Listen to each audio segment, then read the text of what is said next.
S Shweta ಅವರೇ, ಹೇಗಿದ್ದೀರಾ? ನಾನು ಚೆನ್ನಾಗಿದ್ದೀನಿ ಸರ್. ನಿಮ್ಮನ್ನು ನೋಡಿ ನನಗೆ ಡೇಜಾವು ಅನ್ನಿಸ್ತಾ ಇದೆ.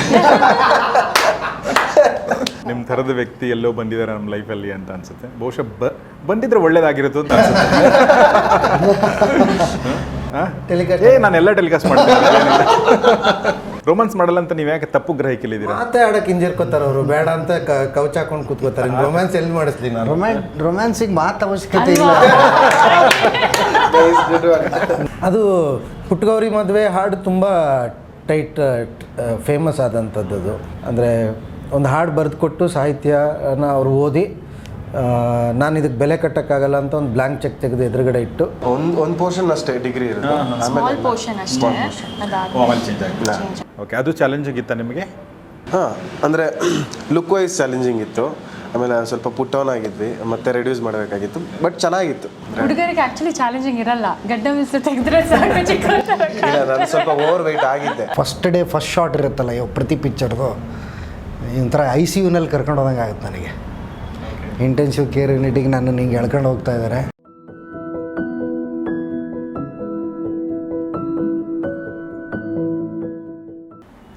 ಸ್ನೇಹಿತರೆ ನಮಸ್ಕಾರ. ಗೌರಿ ಶಕ್ಕಿ ಸ್ಟುಡಿಯೋದ ಈ ಸಿನಿಮಾ ಸಂವಾದಕ್ಕೆ ನಿಮಗೆಲ್ಲ ಸ್ವಾಗತ. ನಾನು ಗೌರಿ ಶಕ್ಕಿ. ಜುಲೈ 19ಕ್ಕೆ ಒಂದು ಒಳ್ಳೆ ಸಿನಿಮಾ ಬರ್ತಾ ಇದೆ. ಯಾಕೆ ಒಳ್ಳೆ ಸಿನಿಮಾ ಅನ್ನಿಸ್ತು ಅಂದರೆ ಅದರ ಹಾಡನ್ನು ನಾನು ನೋಡಿದೆ, ನನಗೆ ಭಾಳ ಇಷ್ಟ ಆಯಿತು ಹಾಡು. ಆಮೇಲೆ ಅದರ ಟೀಸರ್ ಟ್ರೇಲರ್ ನೋಡಿದಾಗ ಕೂಡ ಇಂಟ್ರೆಸ್ಟಿಂಗ್ ಅನ್ನಿಸ್ತು. ಆ ಸಿನಿಮಾದ ಹೆಸರು ಹೆಜ್ಜಾರು ಅಂತ. ಮಾವಿನ ಮರದಲ್ಲಿ ಗುಮ್ಮನ ಗುಸುಗುಸು. ವಿಚಿತ್ರ ಆದ್ರೂ ಸತ್ಯ ಏನ್ ಗೊತ್ತಾ? ನನ್ನ ಜೀವನದಲ್ಲಿ ಏನ್ ನಡೀತಿದ್ಯೋ ನಿನ್ ಜೀವನದಲ್ಲೂ ಅದೇ ನಡೀತಿದೆ, ಮುಂದೆನೂ ನಡೆಯುತ್ತೆ. ಅಮ್ಮನ ಮಡಿಲಲ್ಲಿ ಬೆಚ್ಚಗೆ ಮೈ ಚಾಚು. ಇನ್ನೊಂದು ಆಕ್ಸಿಡೆಂಟ್ ಆಗಿದೆ, ಆಸ್ ಇಟ್ ಈಸ್ ಡಿಟ್ಟು. ಹೆಸರು ಭಾಳ ವಿಶೇಷವಾಗಿದೆ, ಸ್ವಲ್ಪ ವಿಚಿತ್ರ ಕೂಡ ಅನಿಸುತ್ತೆ. ಸೊ ಆ ಸಿನಿಮಾ ತಂಡ ಇವತ್ತು ನಮ್ಮೊಂದಿಗಿದೆ. ಬನ್ನಿ ಅವ್ರ ಜೊತೆಗೆ ಮಾತಾಡೋಣ, ಏನೇ ಈ ಸಿನಿಮಾ ಅಂಥೇಳಿ. ಮೊದಲನೇದಾಗಿ ಈ ಚಿತ್ರದ ನಿರ್ದೇಶಕ ನಮ್ಮೊಂದಿಗಿದ್ದಾರೆ, ಹರ್ಷಪ್ರಿಯ. ನಮಸ್ಕಾರ ಹರ್ಷ ಅವರೇ. ನಮಸ್ತೆ. ಕನ್ನಡ ಚಿತ್ರರಂಗದ ಒಬ್ಬ ಅತ್ಯಂತ ಪ್ರತಿಭಾವಂತ ಕಲಾವಿದ ಗೋಪಾಲಕೃಷ್ಣ ಅವರು ನಮ್ಮೊಂದಿಗಿದ್ದಾರೆ. ನಮಸ್ಕಾರ ಸರ್. Thank you. ಇನ್ನು ಈ ಚಿತ್ರದ ಮೂಲಕ ಹೀರೋ ಆಗಿ ಪದಾರ್ಪಣೆ ಮಾಡ್ತಾ ಇದ್ದಾರೆ ಭಗತ್ ಆಳ್ವಾ ಅಂಥೇಳಿ. Bhagat, welcome to the show. ನಮಸ್ತೆ. Thank you sir. ನಮಸ್ತೆ. ಒಬ್ಬರು ಸುಂದರವಾದ ನಟಿ ಬರ್ತಾ ಇದ್ದಾರೆ, ಎರಡನೇ ಸಿನಿಮಾ ಅಂತ ಹೇಳಿದ್ರು ಅವ್ರು ನನಗೆ. Shweta D'Souza. Shweta, welcome to the show. ನಮಸ್ತೆ. ಸೊ ಹೆಜ್ಜಾರು ಅಂತ ಅಂದರೆ ಏನು ಆ್ಯಕ್ಚುಲಿ? ಇದೊಂದು ಊರಿನ ಹೆಸರು ಸರ್. ಊರಿನ ಹೆಸರು. ಯಾಕೆ ಊರಿನ ಹೆಸರು ಇಟ್ರಿ? ಅಂದರೆ ನನಗೆ ಇದು ಏನು ಬಿಟ್ಕೊಡ್ಬಾರ್ದು, ಏನು ಬಿಟ್ಕೊಡ್ಬಾರ್ದು, ಅದೇ ಉದ್ದೇಶ. ಒಂದು ಮೀಡಿಯಾಕರ್ ಟೈಟಲ್ ಹೋಗೋಣ ಅಂತಲೇ. ಓಕೆ, ಬಟ್ ಒಂದು ಬಿಟ್ಕೊಟ್ಟಿದ್ದೀರಾ ನೀವು. ಹೇಳಿ ಸರ್. ಅದೇ ಪ್ಯಾರಲಲ್ ಲೈಫ್ ಸ್ಟೋರಿ ಅಂತ ಹೇಳಿದ್ರೆ ಏನು ಬಿಟ್ಕೊಡ್ದೇ ಇದ್ರೂ ತಪ್ಪಾಗ್ಬಿಡುತ್ತೆ. ಅಂದರೆ ಆಡಿಯನ್ಸ್ಗೆ ಒಂದು ಇನ್ವಿಟೇಷನ್ ಬೇಕು, ಇದು ಏನು ಹೇಳಕ್ಕೆ ಹೊರಟಿದ್ದೀವಿ ನಾವು ಅಂತ. ಆ ಕಾರಣಕ್ಕೆ ಅದು. ಆಮೇಲೆ ಇದು ಈ ಪೋಸ್ಟರಲ್ಲಿ ಈ ಎಕ್ಸ್ಪ್ರೆಷನ್ ಇಲ್ಲ, ಇದು ಏನು ಬಿಟ್ಕೊಡ್ತಾ ಇಲ್ಲ. ಇದು ಏನು ಎಕ್ಸ್ಪ್ರೆಷನ್ ಅಂತ ಅರ್ಥ ಆಗ್ತಾ ಇಲ್ಲ. ಒಂಥರ ಪೇಚಾಟದ ಎಕ್ಸ್ಪ್ರೆಷನ್ ಇದೆ ಅಲ್ವಾ? ಲೈಫಲ್ಲಿ ಯಾಕೆ ಹಿಂಗಾಯ್ತು, ನಾನು ಎಲ್ಲಿದ್ದೀನಿ ಅನ್ನೋ ಥರ ಎಕ್ಸ್ಪ್ರೆಷನ್ ಇದೆ. ಅದು ಬಟ್ ಚೆನ್ನಾಗಿದೆ. Thank you sir. ಸೊ ನೀವೇ ಹೇಳ್ತಾ ಇದ್ರಿ. ಸೊ ಫಸ್ಟ್ ಟೈಮಿಂದ ಅಂತ ಏನೋ ಬರೆದಿದ್ರಲ್ಲ? ಹೌದು, ಕನ್ನಡದಲ್ಲಿ ಇದು ಮೊದಲನೇ ಸಲ ಈ ಥರದೊಂದು ಪ್ರಯತ್ನ, ಪ್ಯಾರಲಲ್ ಲೈಫ್ ಅನ್ನೋದು. ಅಂದರೆ ಒಬ್ಬರ ಜೀವನದಲ್ಲಿ ನಡೆದಿದ್ದೆ ಇನ್ನೊಬ್ಬರ ಜೀವನದಲ್ಲೂ ಹಾಗೇ ನಡೆಯುವಂಥ ವಿಷಯಕ್ಕೆ ಒಂದು ಪ್ಯಾರಲಲ್ ಲೈಫ್ ಅಂತ ಹೇಳ್ಬೋದು. ಇದಕ್ಕೆ ಸೈಂಟಿಫಿಕ್ ಏನಾದರೂ ಇದೆಯಾ? ಅಂದರೆ ಕೆಲವು ಉದಾಹರಣೆಗಳಿದೆ, ನಂಬಬಹುದು, ಸಾಧ್ಯವೂ ಇಲ್ಲದೆ ಇರತಕ್ಕಂಥ ತುಂಬ ಉದಾಹರಣೆಗಳಿದೆ. ಅಂದರೆ ಜಾನ್ ಎಫ್ ಕೆನಡಿ ಮತ್ತು ಅಬ್ರಹಂ ಲಿಂಕನ್ ಅವರ ನಡೆದಿದ್ದ ಕಥೆಗಳು ಸಹ ಸುಮಾರು ವಿಷಯಗಳು ಹಾಗೆ ಇತ್ತು ಅಂತ. ಆಮೇಲೆ ನಾವು ಗೂಗಲ್ ಮಾಡಿದ್ರೆ ತುಂಬ ಇನ್ಸಿಡೆಂಟ್ಗಳಿದೆ ಆ ಥರದ್ದು, ಸಾಧ್ಯನೇ ಇಲ್ಲ ಅಂತ ಹೇಳೋಕ್ಕಾಗಲ್ಲ. ಆಮೇಲೆ ಇನ್ನೊಂದು ವರ್ಡ್ ಇದೆಯಲ್ಲ, ಅದಕ್ಕೆ ಏನಂತಾರೆ ನಮಗೆ ಈಗ ಫಸ್ಟ್ ಡೇಜಾವು. ಈ ಡೇಜಾವು ಭಾಳ ನನಗೆ ಭಾಳ ಸಲ ಆಗಿದೆ. ಅದು ಕೂಡ ಒಂಥರ ವಿಚಿತ್ರ ಅನಿಸುವಂಥದ್ದು. ಡೇಜಾವು ಅಂದರೆ ಗೊತ್ತಿಲ್ಲದೆ ಇರೋರಿಗೆ ಹೇಳ್ತೀನಿ. ಅಂದರೆ ಫಾರ್ ಎಕ್ಸಾಂಪಲ್, ಈಗ ನಾನು ಇವ್ರ ಜೊತೆ ಕೂತ್ಕೊಂಡು ಮಾತಾಡ್ತಿದ್ದೇನೆ ಅಂತಂದರೆ ನನಗೆ ಮುಂಚೆ ಇವ್ರ ಜೊತೆ ಕೂತ್ಕೊಂಡು ಮಾತಾಡಿದ್ದೀನಿ ಇದೇ ಥರ ಅಂತ ಅನಿಸೋ ಫೀಲಿಂಗು. ಈ ಆಫೀಸಿಗೆ ನಾನು ಬಂದಿದ್ದೀನಿ, ಈ ಏರಿಯಾಗೆ ನಾನು ಬಂದಿದ್ದೀನಿ ಅಂತ ಅಂದರೆ ಫಸ್ಟ್ ಟೈಮ್ ಬಂದರೂ ಕೂಡ ಅನಿಸೋದಕ್ಕೆ ಡೇಜಾವು ಅಂತಂತಾರೆ. ಅದು ಅಲ್ವಾ? ಸೊ ಆ ಥರದೊಂದು ಕಾನ್ಸೆಪ್ಟು ಇದು ಪ್ಯಾರಲಲ್ ಲೈಫ್ ಸರ್. ಅಂದರೆ ಬೇರೆ ಬೇರೆ ಈಗ ಪ್ಯಾರಲಲ್ ಯೂನಿವರ್ಸ್ ಅಂತ ಹೇಳ್ತಾರೆ, ಆ ಥರದ ಸಿನಿಮಾಗಳು ಬಂದಿದೆ. ಪ್ಯಾರಲಲ್ ಲೈಫ್ ಅನ್ನೋದು ಜೀವನದಲ್ಲೇ ಒಬ್ಬರ ಥರ ನಡೆದಿದ್ದು ಇನ್ನೊಬ್ಬರ ಥರ ಜೀವನದಲ್ಲಿ ನಡೀತಿದೆ ಅನ್ನೋದಷ್ಟೇ ನಾವು ಅಟೆಂಡ್ ಮಾಡ್ತಿರೋ ವಿಷಯ. ಯೂನಿವರ್ಸ್ ಅನ್ನೋಂಥದ್ದು ಎಷ್ಟೋ ವರ್ಷಗಳ ನಂತರ ಇನ್ನೆಲ್ಲೋ ನಡೆಯುತ್ತೆ, ಬೇರೆನೇ ಯುಗ ಮತ್ತು ಈಗ ಆಮೇಲೆ ಅಂದರೆ ಈಗ ಪ್ಯಾರಲಲ್ ಯೂನಿವರ್ಸ್. ಫಾರ್ ಎಕ್ಸಾಂಪಲ್ ಈಗ ಗೋಪಾಲಕೃಷ್ಣ ದೇಶಪಾಂಡೆ ಅವ್ರು ಇಲ್ಲಿದ್ದಾರಲ್ಲ, ನೀವು ಮಾಯ ಅಂತ ಯಾಕೆ ಅಂತೀವಿ ನಾವು ಆ್ಯಕ್ಚುಲಿ ಲೈಫಿಗೆ ಅಂತ ನಾನು ಓದಿದಾಗ ನನಗೆ ಗೊತ್ತಾಗಿದ್ದೇನೆ ಅಂದರೆ actually original Gopal Deshpande parallel ಯೂನಿವರ್ಸಲ್ಲಿದ್ದಾರೆ. ಓಕೆ, ನೀವು ಅದ್ರ ಮಾಯೆ, ಅಲ್ಲಿಂದ ಬಂದು ನೀವು ಅದಕ್ಕೆ ಸೇರ್ಕೋತಾ ಇದ್ದೀರಾ. ಯಾವುದೋ ಒಂದಷ್ಟು ಕೆಲಸಗಳನ್ನ ಕರ್ಮಗಳನ್ನ ತೊಡೆದು ಹಾಕೋಕ್ಕೆ ಅಥವಾ ಪೂರೈಸೋಕ್ಕೆ ಏನೋ ಮಾಡೋಕ್ಕೆ ನೀವು ಬಂದಿದ್ದೀರಾ. ನೀವು ಸರಿಯಾಗಿ ಮಾಡಿದರೆ ಮತ್ತೆ ವಾಪಸ್ ಹೋಗಿ ಒರಿಜಿನಲ್ ಸೇರ್ಕೋತೀರಾ, ಇಲ್ಲ ಮತ್ತೆ ನೀವು ಹುಡ್ತೀರಾ ಅಂಥೇಳಿ ಕ್ವಾಂಟಮ್ ಫಿಸಿಕ್ಸಲ್ಲಿ ಓದಿರೋದು ನಾನು. ಐ ಮೀನ್ ಗೊತ್ತಾಗಲ್ಲ ಕಂಪ್ಲೀಟಾಗಿ ಏನು ಅಂತ, ಬಟ್ ಅದು ಮಿಸ್ಟ್ರಿ ಆಗಿದ್ದಷ್ಟು ಚೆಂದ, ಅದು ಚೆಂದ. ಬಟ್ ನನಗೆ ಒಂದು ಪರ್ಸ್ನಲಾಗಿ ಒಂದು ಹೇಳ್ತೀನಿ, ಡೇಜಾವು ತುಂಬ ಸಲ ಆಗಿದೆ, ನಿಮ್ಗೆ ಆಗಿರ್ಬೋದು ಅಂತ ನಾನು ಅನ್ಕೋತೀನಿ. ನಿಮ್ಮ ಎಕ್ಸ್ಪೀರಿಯನ್ಸ್ ಇದ್ದರೆ ಹೇಳಿ. ನನಗೆ ಒಂದು ಆಗೋದು ಹರ್ಷ ಅವರೇ ಏನಂದರೆ, ಈಗ ಫಾರ್ ಎಕ್ಸಾಂಪಲ್ ಗೋಪಾಲಕೃಷ್ಣ ದೇಶಪಾಂಡೆ ಅವ್ರು ನೋಡಿ, ಫಾರ್ ಎಕ್ಸಾಂಪಲ್ ಇವ್ರು ನೋಡಿದ್ದೀನಿ ಅಂದ್ಕೊಳ್ಳಿ, ಯಾರು ನಮ್ಮ ಭಗತ್. ನನಗೆ ಒಂದು ಸ್ವಲ್ಪ ದಿನದಲ್ಲಿ ಸೇಮ್ ಭಗತ್ ಥರ ಇನ್ನೊಬ್ರು ಸಿಗ್ತಾರೆ. ಇಬ್ಬರು ನನ್ನ ಲೈಫಲ್ಲಿ ಅದೇ ಥರ ಇಬ್ಬರು ವ್ಯಕ್ತಿಗಳು ತುಂಬ ಇದ್ದಾರೆ. ಡಾಕ್ಟ್ರ್ ಒಬ್ಬರು ಸಿಕ್ಕರೆ ಇದೇ ಥರ ಡಾಕ್ಟ್ರು ಇನ್ನೊಬ್ರು ಸಿಗ್ತಾರೆ, ಡೈರೆಕ್ಟ್ರ್ ಒಬ್ಬರು ಸಿಕ್ಕರೆ ಇದೇ ಅದು ನನ್ನ ಅಬ್ಸರ್ವೇಷನೋ ಅಥವಾ ನನಗೆ ಹಂಗೆ ಅನಿಸುತ್ತೋ ಗೊತ್ತಿಲ್ಲ. ನನಗೆ ತುಂಬ ಸಲ ಹಂಗಾಗಿದೆ, ಅದು ಯಾಕೆ ಹಂಗೆ ಅಂತ ಗೊತ್ತಿಲ್ಲ. ಅಂದರೆ ಒಂದೇ ಥರ ವ್ಯಕ್ತಿಗಳು ಇಬ್ಬರು ಬರ್ತಾರೆ ಲೈಫಲ್ಲಿ. ಅದು ಸೂಕ್ಷ್ಮವಾಗಿ ಗಮನಿಸಿದಾಗ ಅದು ಗೊತ್ತಾಗ್ಬೋದು, ಗೋಚರ ಆಗ್ಬೋದು. ಅದರ್ವೈಸ್ ನಮ್ಗೆ ಗೊತ್ತಿಲ್ಲದೆ ನಾವು ಟ್ರಾವೆಲ್ ಮಾಡ್ಬೋದು. ಸೊ ಒಟ್ಟಿನಲ್ಲಿ ಇಂಟ್ರೆಸ್ಟಿಂಗ್ ಏನೋ ತೊಗೊಂಡಿದ್ದೀರಾ. ಸೊ ಗೋಪಾಲಕೃಷ್ಣ ದೇಶಪಾಂಡೆ, ನಿಮ್ಮ ಲೈಫಲ್ಲಿ ಯಾವಾಗಾದ್ರೂ ಅನಿಸಿದೆಯಾ ಏನು ಸರ್ ಡೇಜಾವು ಆಗಿದೆಯಾ ನಿಮಗೆ? ದೇಜಾವು ಅಂದರೆ ನನಗೆ ನೀನಾಸಮ್ಗೆ ಹೋದಾಗ ಫಸ್ಟ್ ಟೈಮ್ ನಾನು ನೀನಾಸಮ್ ಜಾಗ ನೋಡಿದಾಗೆಲ್ಲ ನೀನಾಸಮ್ ನೋಡಿದ್ದೀನಿ ಅನ್ನೋ ಫೀಲಿಂಗ್. ಓಕೆ, ಅದಕ್ಕೆ ಕಾರಣ ಏನು ಅಂದರೆ ನಮ್ಮ ಅಪ್ಪನೂ ನೀನಾಸಮ್ ಪಾಸ್ಔಟು ಅಂತ ಕಾರಣ. ಆಮೇಲೆ ನಿಮಗೊಂದು ಗೊತ್ತಿಲ್ದಂಗೆ ನಿಮ್ಗೆ ಗೊತ್ತಿಲ್ದಂಗೆ ನಿಮಗೆ ಅದು ಅವನ ಬಾಯಲ್ಲಿ ಕೇಳಿದ್ದು, ಕರೆಕ್ಟ್, ಅವ್ನ ಅಲ್ಲಿ ಕತೆಗಳನ್ನ ಹೇಳಿದ್ದು ನಿಮ್ಮ ಕಿವಿಗೆ ಬಿದ್ದಿರುತ್ತೆ, ನಿಮ್ದೊಂದು ಕಲ್ಪನೆ ಬಂದಿರುತ್ತೆ. ಸೊ ನಾನು ಫಸ್ಟ್ ಟೈಮ್ ನೀನಾಸಮ್ಗೆ ಹೋದ ತಕ್ಷಣವೇ ಅಷ್ಟೊತ್ತಿಗೆ ನಮ್ಮ ತಂದೆ ತೀರ್ಕೊಂಡಿದ್ರು. ನೀನಾಸಮ್ಗೆ ಹೋದ್ಮೇಲೆ ನಮ್ಮ ಅಪ್ಪ ಅಷ್ಟು ಇಂಪಾರ್ಟೆಂಟು ಅಂತ ಗೊತ್ತಾಗಿದ್ದು. ಸೊ ಅದನ್ನು ನೋಡಿದಾಗ, ಜಾಗ ನೋಡಿದಾಗ ಇಲ್ಲೇ ಅಲ್ಲೊಂದು ಅಂಗಡಿ ಇದೆ, ಆ ಅಂಗಡಿ ಇತ್ತು ಅಂತ ನನಗೆ ಮುಂಚೆನೇ ಗೊತ್ತಿತ್ತು ಅನ್ನೋ ಥರ ಫೀಲಿಂಗ್. ಅದರದ್ದು ನಾನು ಫಸ್ಟ್ ಟೈಮ್ ಕೇಳ್ತಾ ಇರೋದು ದೇಜಾವು ಅನ್ನೋದು. ಬಟ್ ಈ ಥರದ ಫೀಲಿಂಗ್ ಆವಾಗ ಆಗಿತ್ತು ನನಗೆ ನೀನಾಸಮ್ಗೆ ಹೋದಾಗ. ಸೊ ಭಗತ್, ಸೊ ಮೊದಲನೇ ಸಿನಿಮಾ ಚೆನ್ನಾಗಿ ಮಾಡಿದ್ದೀರಾ. ಫಸ್ಟ್ ಆಫ್ ಆಲ್ ನಾನು ಹಾಡು ಟ್ರೇಲರಲ್ಲಿ ನೋಡಿದಾಗ ತುಂಬ ಪ್ರಾಮಿಸಿಂಗ್ ಅನ್ನಿಸ್ತೀರಾ. ಎಲ್ಲೂ ಕೂಡ ನನಗನ್ಸೋದೇನಂತಂದರೆ, ಒಬ್ಬ ನಟನಿಗೆ ಒಂದು ಹಿಂಜರಿಕೆ ಅನ್ನೋದು ಇರಬಾರ್ದು. ತುಂಬ ಮುಕ್ತವಾಗಿ, ಅಂದರೆ ನಾನು ಹೆಂಗೆ ಕಾಣ್ತಿದ್ದೇನೆ ಅನ್ನೋದು ಯೋಚನೆ ಕೂಡ ಮಾಡೋವಂಥದ್ದು ಇರುತ್ತಲ್ಲ, ಅದು ನನ್ನ ಪ್ರಕಾರ ಒಳ್ಳೆ ನಟನೆ. ಅಂದರೆ ಆ ಕ್ಯಾರೆಕ್ಟರ್ ಅಷ್ಟೇ. ಸೊ ಅದನ್ನು ನೀವು ಮಾಡಿದ್ದೀರಾ. You smile very good, you laugh very good, ಭಾಳ ಚೆನ್ನಾಗಿ ಮಾಡಿದ್ದೀರಾ. Thank you sir. ಏನು ಹೇಳಕ್ಕೆ ಇಷ್ಟಪಡ್ತೀರಿ ನಿಮ್ಮ ಜರ್ನಿ ಬಗ್ಗೆ, ಹೆಜ್ಜಾರು ಬಗ್ಗೆ? ಈ ಜರ್ನಿ ನಂಗೆ ಸ್ಪೆಷಲ್ ಯಾಕೆ ಅಂದರೆ, ಮೊದಲನೇ ಸಿನಿಮಾ, ಅಫ್ಕೋರ್ಸ್ ಎಲ್ರಿಗೂ ಆ ಫೀಲ್ ಇರುತ್ತಲ್ಲ ಮೊದಲನೇ ಸಿನಿಮಾ, ಅದು ಇಷ್ಟು ಚೆನ್ನಾಗಿ ಬಂದಿದೆ. ಅದಕ್ಕೆಲ್ಲ ಕಾರಣ ನಮ್ಮ ಡೈರೆಕ್ಟ್ರು. ಅವ್ರ ಸಪೋರ್ಟ್ ಇರ್ತಿರಲಿಲ್ಲ ಅಂದರೆ ಇಲ್ಲಿ ತನಕ ಬರೋದು ತುಂಬ ಕಷ್ಟ ಆಗ್ತಿರೋದು. ಅಂದರೆ ನಾವು ಆಸೆ ಪಡ್ಬೋದು, ಅದಕ್ಕೆ ಅಂತ ಹೆಲ್ಪ್ ಮಾಡೋಕ್ಕೆ ಅಂತ ದೇವ್ರು ಯಾರನ್ನೋ ಕಳಿಸ್ತಾರಲ್ವ, ಆ ಥರ ಅವ್ರನ್ನ ನಾನು ನೋಡ್ತೀನಿ. ಆ್ಯಂಡ್ ನನ್ನ ಜರ್ನಿ ಅನ್ನೋದು ಒಂದು ವರ್ಷ 2 ವರ್ಷದ್ದಲ್ಲ, ಇಟ್ಸ್ ಆಲ್ಮೋಸ್ಟ್ 7 years. ಸೀರಿಯಲ್ ಬಿಟ್ಟು ಸಿನಿಮಾ ಮಾಡಬೇಕು ಅಂತ ಹೊರಟಾಗ ಏನೇನೋ ಮಾಡಿಕೊಂಡು ಎಲ್ಲೆಲ್ಲೋ ಇದ್ದು ತಿರ್ಗಾ ಬೆಂಗಳೂರಿಗೆ ಬಂದಾಗ ಸಪೋರ್ಟಿವ್ ಆಗಿ ನಿಂತಿದ್ದು ಅವರೊಬ್ಬರೇ. ಆ್ಯಂಡ್ ಒಳ್ಳೆ ಸಿನಿಮಾ ಮಾಡಬೇಕು ಅಂತ ಇಷ್ಟು ವರ್ಷ ವೆಯ್ಟ್ ಮಾಡಿ ಒಂದು ಹಸಿವು ಇರುತ್ತಲ್ಲ, ಒಂದು ಒಳ್ಳೆ ಸಿನಿಮಾ ಹೊರಬೇಕು ಅಂತ, ಅದನ್ನು ಖಂಡಿತ ನಾವು ಕೊಟ್ಟಿದ್ದೀವಿ ಅನ್ನೋ ಫೀಲಲ್ಲಿ ಇದ್ದೀನಿ. ಹ್ಯಾಪಿ. ಎಸ್ ಶ್ವೇತಾ ಅವರೇ, ಹೇಗಿದ್ದೀರಾ? ನಾನು ಚೆನ್ನಾಗಿದ್ದೀನಿ ಸರ್. ನಿಮ್ಮನ್ನು ನೋಡಿ ನನಗೆ ಡೇಜಾವು ಅನ್ನಿಸ್ತಾ ಇದೆ. ನಿಮ್ಮ ಥರದ ವ್ಯಕ್ತಿ ಎಲ್ಲೋ ಬಂದಿದ್ದಾರೆ ನಮ್ಮ ಲೈಫಲ್ಲಿ ಅಂತ ಅನ್ಸುತ್ತೆ. ಬಹುಶಃ ಬಂದಿದ್ರೆ ಒಳ್ಳೇದಾಗಿರುತ್ತೆ ಅಂತ ಅನ್ಸುತ್ತೆ. ಅದು ಪ್ರಾಬಬ್ಲಿ ಟೆಲಿಕಾಸ್ಟ್ ಆಗುತ್ತಾ ಸರ್? ಟೆಲಿಕಾಸ್ಟ್ ನಾನೆಲ್ಲ ಟೆಲಿಕಾಸ್ಟ್ ಮಾಡ್ತೀನಿ. ಓಕೆ, ಏನೋ ಹೇಳ್ತಾ ಇದ್ರಿ ನೀವು? ಅದು ಪ್ರಾಬಬ್ಲಿ ಯಾಕಾಗುತ್ತೆ ಅಂದರೆ ಸರ್, ಈ ಡಾಕ್ಟ್ರನ್ನೆಲ್ಲ ನೋಡಿದ್ದೀನಿ ಅಂದರೆ ನಮ್ಮ ಕಲ್ಪನೆಯಲ್ಲಿ ಡಾಕ್ಟ್ರ್ ಹಿಂಗೆ ಇರಬೇಕು ಅಂತ ಇರುತ್ತೆ ಬಹುಶಃ. ಹಾಗಾಗಿ ಆ ಡಾಕ್ಟರ್ ನೋಡಿದ ತಕ್ಷಣ ಇವರು ಅದೇ ಥರ ಇದ್ದಾರಲ್ಲ, ಇವರು ಅದೇ ಥರ ಇರೋಲ್ಲ ಅಂತ ಅಂದರೆ ನಮ್ಮ ಕಂಡೀಷನ್ ಆಗ್ಬಿಟ್ಟಿರುತ್ತೆ. ಎಸ್ ಶ್ವೇತಾ ಅವರೇ, ತಾವೇನು ಹೇಳಕ್ಕೆ ಇಷ್ಟಪಡ್ತೀರಿ? ಯು ಆರ್ ಫ್ರಮ್ ಎಲ್ಲಿ ನೀವು? ಬೇಸಿಕಲಿ ಮಂಗಳೂರು, ನಾನು ಇರೋದು ಬೆಂಗಳೂರಲ್ಲಿ. ಸೊ ಇದು ನನ್ನ ಕನ್ನಡದಲ್ಲಿ ನನ್ನ ಸೆಕೆಂಡ್ ಫಿಲ್ಮ್ ಇದು. ಇದು ನನಗೆ ಸರ್ ಸ್ಪೆಷಲಿ ಸ್ಕ್ರಿಪ್ಟ್ ಹೇಳಿದಾಗ ಆ್ಯಂಡ್ ನರೇಷನ್ ಕೊಟ್ಟಾಗ ಕ್ಯಾರೆಕ್ಟರ್ ಸ್ಪೆಷಲಿ ತುಂಬ ಇಷ್ಟ ಆಯಿತು ನನಗೆ. ಅದು ನಾನು ಏನು ಮಾಡಿದ್ದೀನಿ ಮುಂಚೆ ಅದಕ್ಕಿಂತ ತುಂಬ ಡಿಫ್ರೆಂಟ್ ಕ್ಯಾರೆಕ್ಟರ್ ಇದು. ಪ್ರಾಸೆಸ್ ಕೂಡ ತುಂಬ ಎಂಜಾಯ್ ಮಾಡಿದೆ. ಬೆಳ್ತಂಗಡಿಯಲ್ಲಿ ಶೂಟ್ ಇತ್ತು, ರೈನಿ ಮನ್ಸೂನ್ ಸೀಸನ್ ಇತ್ತು. ಸೊ ಫುಲ್ ಶೂಟೆಲ್ಲ ತುಂಬ ಎಂಜಾಯ್ ಮಾಡಿದ್ದೀನಿ. ಆ್ಯಂಡ್ ಹೋಪ್ಫುಲಿ ಮೂವಿನೂ ತುಂಬ ಚೆನ್ನಾಗಿ ಬಂದಿದೆ. ಸೊ ಹೋಪ್ಫುಲಿ ಏನು ಹೆಸರು ನಿಮ್ಮ ಸಿನಿಮಾದಲ್ಲಿ? ಜಾನಕಿ ಅಂತ, ಜಾನು ಅಂತ ಕರೀತಾರೆ. ಭಗತ್ ಅಂತಾನೆ. ಭಗತ್ ಅಂದರೆ ನೀವು ಆ್ಯಕ್ಚುಲಿ ಅಂದರೆ ಈಗ ನೀವು ನನ್ನ ಪ್ರಕಾರ 20s ದಾಟ್ಕೊಂಡು ಬಂದಿದ್ದೀರಾ. ನೀವು 14, 15, 16, 17 ಆ ವಯಸ್ಸಿನ ಪಾತ್ರ ಮಾಡಿದ್ರಿ ಅಂತ ಅನ್ಸುತ್ತಲ್ವಾ? ಇಲ್ಲ, ಅದು PUC ಅದು ಡಿಗ್ರಿ ಒಂದು ಪೋರ್ಷನ್ ಅಷ್ಟೇ ಡಿಗ್ರಿ ಇರುತ್ತೆ. ಸ್ಮಾಲ್ ಪೋರ್ಷನ್ ಅಷ್ಟೇ, ಆಮೇಲೆ ಚೇಂಜ್ ಆಗಿದೆ. ಓಕೆ, ಅದು ಚಾಲೆಂಜಿಂಗ್ ಇತ್ತಾ ನಿಮಗೆ? ಹಾಂ, ಅಂದರೆ ಲುಕ್ ವೈಸ್ ಚಾಲೆಂಜಿಂಗ್ ಇತ್ತು. ಆಮೇಲೆ ಸ್ವಲ್ಪ ಪುಟ್ ಆನ್ ಆಗಿದ್ವಿ, ಮತ್ತೆ ರೆಡ್ಯೂಸ್ ಮಾಡಬೇಕಾಗಿತ್ತು. ಬಟ್ ಚೆನ್ನಾಗಿತ್ತು. ಹುಡುಗರಿಗೆ ಆ್ಯಕ್ಚುಲಿ ಚಾಲೆಂಜಿಂಗ್ ಇರಲ್ಲ, ಗಡ್ಡ ಮಿಸ್ ತೆಗೆದ್ರೆ ಸಾಕು. ಚಿಕ್ಕ ಇಲ್ಲ, ನಾನು ಸ್ವಲ್ಪ ಓವರ್ ವೆಯ್ಟ್ ಆಗಿದ್ದೆ. ನಿಮಗೆ ಚಾಲೆಂಜಿಂಗ್ ಆಗಿತ್ತು. ಬಟ್ ನೀವು ಚೆನ್ನಾಗಿ ಕಾಣ್ತೀರಾ, ನೀವು ಯು ಲುಕ್ ಹೆಂಗೆ? Okay, thank you. ಸೊ ಅಂದರೆ ಅದರಲ್ಲಿ ಒಂದು ಸ್ವಲ್ಪ ಆ ಏಜಲ್ಲಿ ಒಂದು ಬಾಡಿ ಲ್ಯಾಂಗ್ವೇಜ್ ಆಗಲಿ, ಆ ಎನರ್ಜಿ ಡಿಫ್ರೆಂಟ್ ಇರುತ್ತೆ.